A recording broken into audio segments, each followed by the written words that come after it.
मैं आया हूँ इधर लीची तोड़ने के लिए। ये हमारे ज़करिया साहब हैं।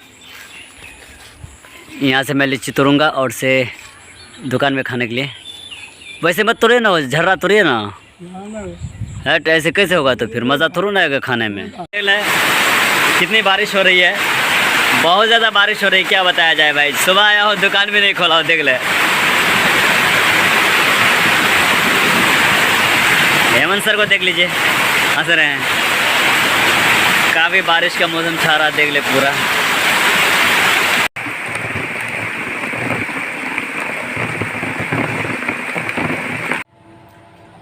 फ्रेंड्स, आज की कुछ ख़ास एक्टिविटी नहीं रही, लेकिन आज मैं आपको बताता चलूँ कि 11 बजे के बाद से मुझे सर इतना चकरा रहा था कि मतलब शायद ब्लड प्रेशर लो हुआ होगा। लेकिन उसके बाद एक दोस्त भी मेरा आ रहा था कानपुर से, तो उनके साथ वो तकरीबन 3 बजे पहुँचे। 3 बजे के बाद उन्हीं के साथ मैं व्यस्त रहा। मैं ये सोच रहा था कि हमारे दोस्त आएंगे यार, उनके साथ कौन घूमेगा, कौन उसके साथ खिलाएगा पिलाएगा। मतलब इतना सर चकरा रहा था कि मैं चल नहीं पा रहा था, दुकान में सो रहा था, पता नहीं क्या हो गया अचानक। खैर, जो भी कुछ होता है, अच्छा हो या बुरा, सब अल्लाह तबारक ताला की जानिब से होता है। उसके बाद जब मेरे दोस्त आए तो उस वक्त मैं बिल्कुल सेटिस्फाइड महसूस कर रहा था, बहुत अच्छा महसूस कर रहा था। तो उसके बाद वो दोस्त हमारे स्क्रीन में नहीं आना चाहते, इसलिए मैं ज़्यादा उनको नहीं लाना चाहा। अगर लाना चाहता तो आज का ब्लॉग मेरा काफ़ी इंटरेस्टिंग हो सकता था, लेकिन उनकी वजह से मुझे मोबाइल सामने नहीं लाना पड़ा। तो आज के लिए कोई ख़ास एक्टिविटी नहीं रही, इसके लिए मैं माज़रत खा हूँ। लेकिन एक छोटी सी स्टोरी आप लोगों के सामने रखने की कोशिश करूँगा, जो काफ़ी उम्दा और आप लोगों को बेहद ही पसंद आने वाला है। तो चलते हैं स्टोरी की जानिब। दोस्तों, ये वाक़या 2 औरतों का है। वाक़या कुछ यूँ है कि 2 औरतें काज़ी इब्न अबी लैला की अदालत में पहुँच गई। ये अपने ज़माने के मशहूर मारूफ काज़ी थे। काज़ी ने पूछा कि तुम दोनों में से किसने बात पहले करनी है। उनमें से बड़ी उम्र वाली खातून ने दूसरे से कहा, तुम अपनी बात काज़ी साहब के आगे रखो। वह कहने लगी, काज़ी साहब, ये मेरी फूफी जान है, मैं इसे अम्मी कहती हूँ।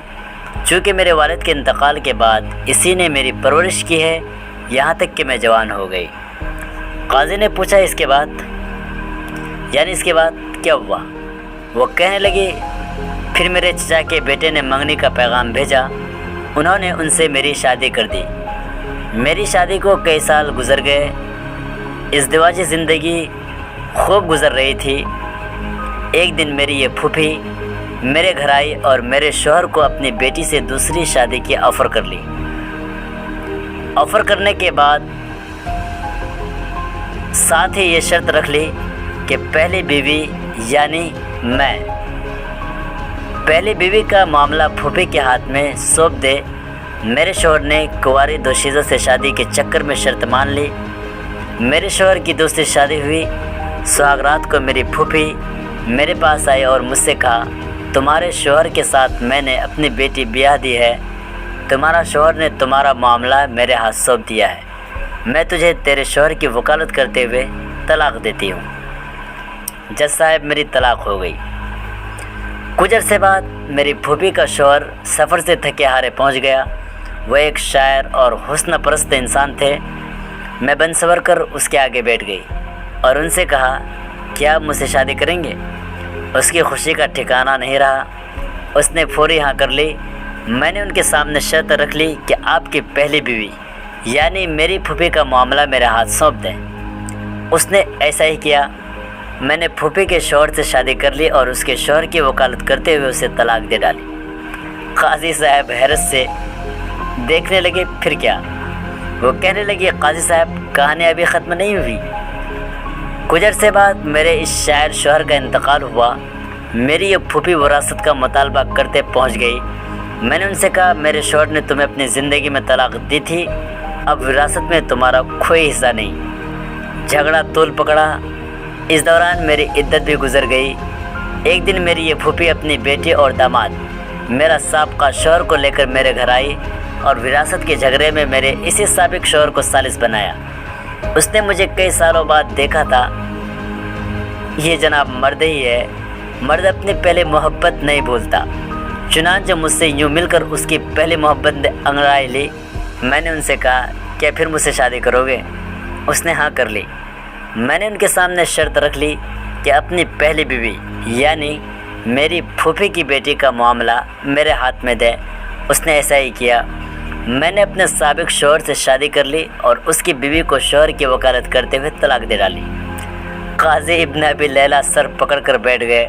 پھر پوچھا، اس کیس میں اب مسئلہ کیا ہے؟ لڑکی کہتی ہے، میری پھوپھی کہنے لگی، قاضی صاحب کیا یہ حرام نہیں کہ میں اور میری بیٹی دونوں کی یہ لڑکی طلاق کروا چکی، پھر میرا شوہر اور میری بیٹی کا شوہر بھی لے اڑی، اسی پر بس نہیں دونوں شوہروں کی وراثت بھی اپنے نام کر لیا۔ قاضی ابن ابی لیلہ کہنے لگے، مجھے تو اس کیس میں حرام کہیں نظر نہیں آیا۔ طلاق بھی جائز ہے، وکالت بھی جائز ہے۔ طلاق کے بعد بیوی سابقہ شوہر کے پاس دوبارہ جا سکتی ہے، بشرطے کے درمیان میں کسی اور سے اس کی شادی ہو کر طلاق یا شوہر فوت ہوا ہو۔ تمہاری کہانی میں بھی ایسا ہی کچھ ہے۔ اس کے بعد قاضی نے خلیفہ منصور کو یہ واقعہ سنایا۔ خلیفہ ہنس ہنس کر لوٹ پوٹ ہو گئے اور کہا کہ جو کوئی اپنے بھائی کے لیے گڑھا کھودے گا خود اس گڑھے میں گرے گا۔ یہ بڑھیا تو گڑھے کی بجائے گہرے سمندر میں گر گئی ہے۔ تو دوستو، یہ چھوٹا سا واقعہ اور یہ چھوٹی سی کہانی آپ لوگوں کو کیسے لگی بتائیں، اور میں آپ لوگوں سے یہی کہوں گا کہ آپ بھی کسی کے لیے ایسا گڑھا نہ کھودے، کہیں ایسا نہ ہو کہ آپ گڑھے کے بجائے سمندر میں جا کے گرے۔ لیجیے دوستو، آج کے لیے اتنا۔ انشاءاللہ نیکسٹ ویڈیو میں نئی سوچ، نئے فکر اور نئے جذبے کے ساتھ آپ لوگوں سے ملتا رہوں گا۔ تب تک کے لیے اللہ حافظ۔